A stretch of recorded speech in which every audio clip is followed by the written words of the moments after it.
Why do some people swear that they look physically smaller and that they are losing muscle after a week or two of no training, or after they have reduced their volume and their frequency? Well, as most of us probably can imagine, some of it, and sometimes a lot of it, is just purely psychological, since a lot of people expect that they are going to start rapidly losing their muscle mass if they aren't training all the time, which of course isn't true. But there actually is an explanation that isn't psychological to why some people claim that they look physically smaller after they have not worked out for a couple of days or a week or two, or after they have reduced their volume and their frequency. And I'm going to get into that in just a moment, but first let me just quickly introduce myself.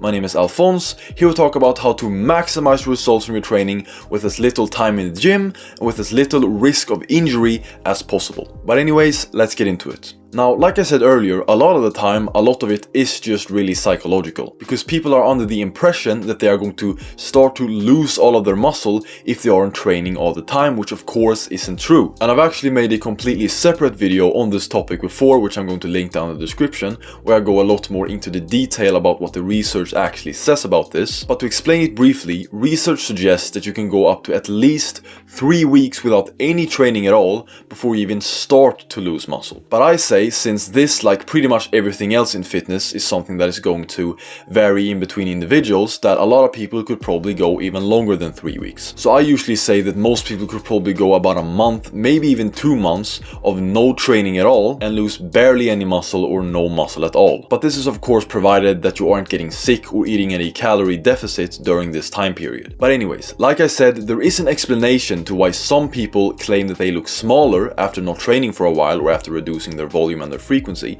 that isn't just purely psychological. So the thing is that when we exercise, we are inevitably going to cause some muscle damage and inflammation, and that inflammation is largely tied to that muscle damage, that micro trauma. Now, just to be clear, muscle damage does not produce better increases in muscle size and muscle strength. We used to think it was an important part of this process, but it turns out it's not. But anyways, this inflammation that is largely tied to this muscle damage also causes swelling of the muscles, and this swelling can last up to a couple of days or even a week or more, depending on the amount of damage that was caused. And sometimes you can see an increase in swelling over several days after the workout, depending on the amount of damage that was caused. And the more exercise you do, and or if you're training in a way which just causes more muscle damage, which by the way of course there's no reason to do, the more inflammation and therefore swelling you are going to have. And some people mistake this swelling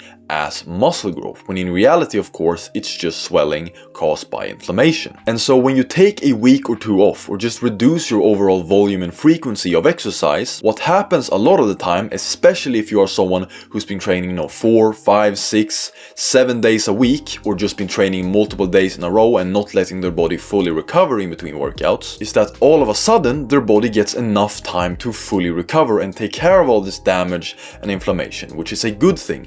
And so the swelling goes down. And then when the swelling goes down, people then think that they are losing muscle mass. But again, like I just said, us allowing our bodies time to fully recover is a good thing, because this is doing exactly what we want. Letting our bodies fully recover means that we are actually giving it a chance to produce those improvements in muscle size and strength that we hopefully stimulated with our workouts. And so that's the reason why some people think that they are losing muscle when they take a week or two off training, or when they reduce their volume and their frequency. And if someone is in a situation where they are constantly inflamed and have all of this muscle swelling, it's probably a good idea for them to actually reduce their volume and or their frequency, so they can finally give their bodies that opportunity to fully recover and actually produce those improvements in strength and size that we all want. But anyways guys, that's all for this video. I really hope you liked it.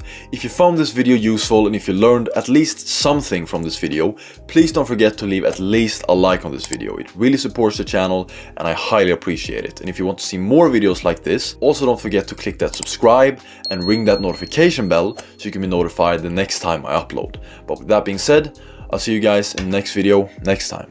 Peace.